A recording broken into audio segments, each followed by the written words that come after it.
श्रीमद् भगवद गीता पहला अध्याय। दोनों सेनाओं के प्रधान प्रधान वीरों एवं शंख ध्वनि का वर्णन तथा स्वजन वध के पाप से भयभीत हुए अर्जुन का विषाद। धृतराष्ट्र बोले, हे संजय, धर्मभूमि कुरुक्षेत्र में एकत्र हुए युद्ध की इच्छा वाले मेरे और पांडु के पुत्रों ने क्या किया? संजय बोले, उस समय राजा दुर्योधन ने व्यूह रचना युक्त पांडवों की सेना को देखकर और द्रोणाचार्य के पास जाकर यह वचन कहा, हे आचार्य, आपके बुद्धिमान शिष्य द्रुपद पुत्र धृष्टद्युम्न द्वारा व्यूहकार खड़ी की हुई पांडु पुत्रों की इस बड़ी भारी सेना को देखिए। इस सेना में बड़े बड़े धनुषों वाले तथा युद्ध में भीम और अर्जुन के समान शूरवीर सात्यकी और विराट तथा महारथी राजा द्रुपद, धृष्टकेतु और चेकितान तथा बलवान काशीराज, पुरुजित, कुंती भोज और मनुष्यों में श्रेष्ठ शैब्य, पराक्रमी युधामन्यु तथा बलवान उत्तमौजा, सुभद्रा पुत्र अभिमन्यु एवं द्रौपदी के पांचों पुत्र, ये सभी महारथी हैं। हे ब्राह्मण श्रेष्ठ, अपने पक्ष में भी जो प्रधान हैं उनको आप समझ लीजिए। आपकी जानकारी के लिए मेरी सेना के जो सेनापति हैं उनको बतलाता हूं।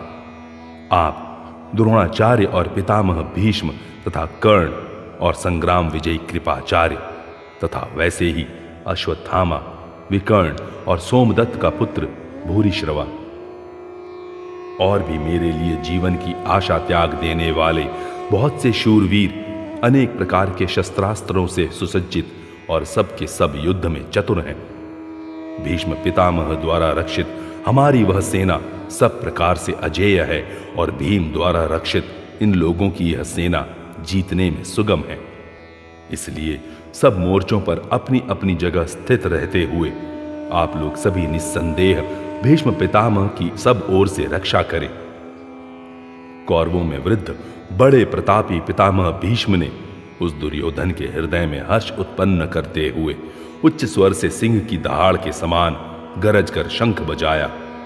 इसके पश्चात शंख और नगाड़े तथा ढोल, मृदंग और नरसिंहे आदि बाजे एक साथ ही बज उठे। उनका वह शब्द बड़ा भयंकर हुआ।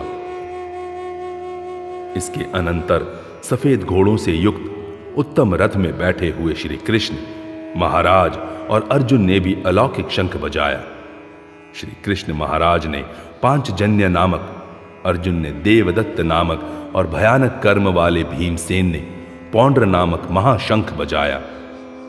कुंती पुत्र राजा युधिष्ठिर ने अनंत विजय नामक और नकुल तथा सहदेव ने सुघोष और मणिपुष्पक नामक शंख बजाए।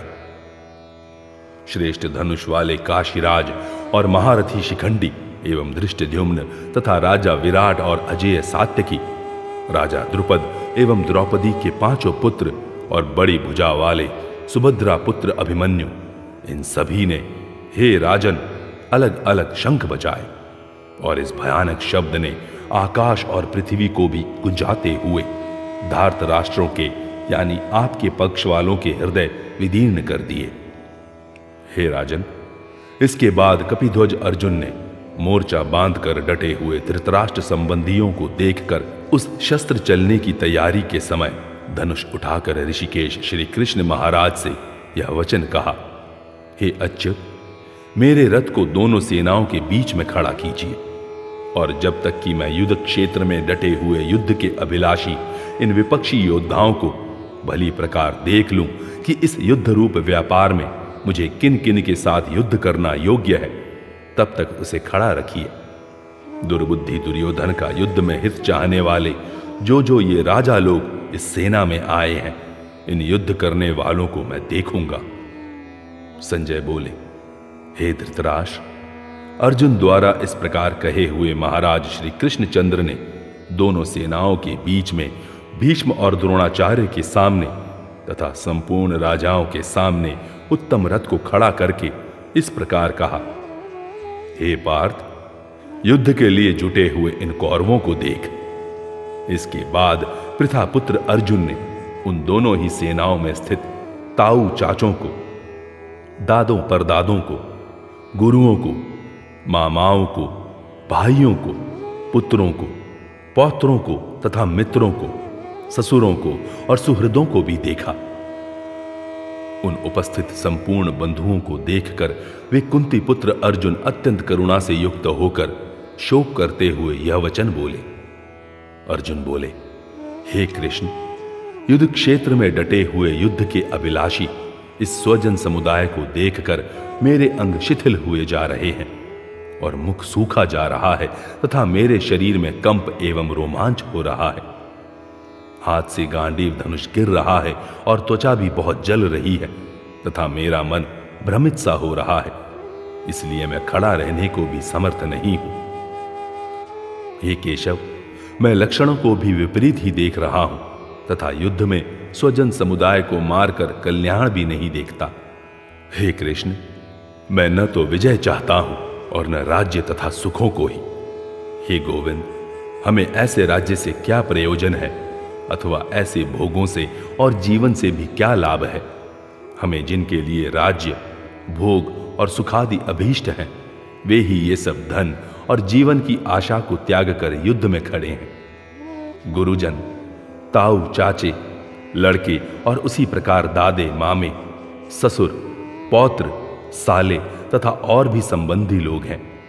हे मधुसूदन, मुझे मारने पर भी अथवा तीनों लोकों के राज्य के लिए भी मैं इन सब को मारना नहीं चाहता, फिर पृथ्वी के लिए तो कहना ही क्या है। हे जनार्दन, धृतराष्ट्र के पुत्रों को मारकर हमें क्या प्रसन्नता होगी। इन आतताइयों को मारकर तो हमें पाप ही लगेगा। अतएव हे माधव, अपने ही बांधव धृतराष्ट्र के पुत्रों को मारने के लिए हम योग्य नहीं हैं, क्योंकि अपने ही कुटुंब को मारकर हम कैसे सुखी होंगे। यद्यपि लोभ से भ्रष्ट चित्त हुए ये लोग कुल के नाश से उत्पन्न दोष को और मित्रों से विरोध करने में पाप को नहीं देखते, तो भी हे जनार्दन, कुल के नाश से उत्पन्न दोष को जानने वाले हम लोगों को इस पाप से हटने के लिए क्यों नहीं विचार करना चाहिए। कुल के नाश से सनातन कुल धर्म नष्ट हो जाते हैं। धर्म के नाश हो जाने पर संपूर्ण कुल में पाप भी बहुत फैल जाता है। हे कृष्ण, पाप के अधिक बढ़ जाने से कुल की स्त्रियां अत्यंत दूषित हो जाती हैं, और हे वार्ष्णेय, स्त्रियों के दूषित हो जाने पर वर्ण संकर उत्पन्न होता है। वर्ण संकर कुल घातियों को और कुल को नरक में ले जाने के लिए ही होता है। लुप्त हुई पिंड और जल की क्रिया वाले अर्थात श्राद्ध और तर्पण से वंचित इनके पितर लोग भी अधोगति को प्राप्त होते हैं।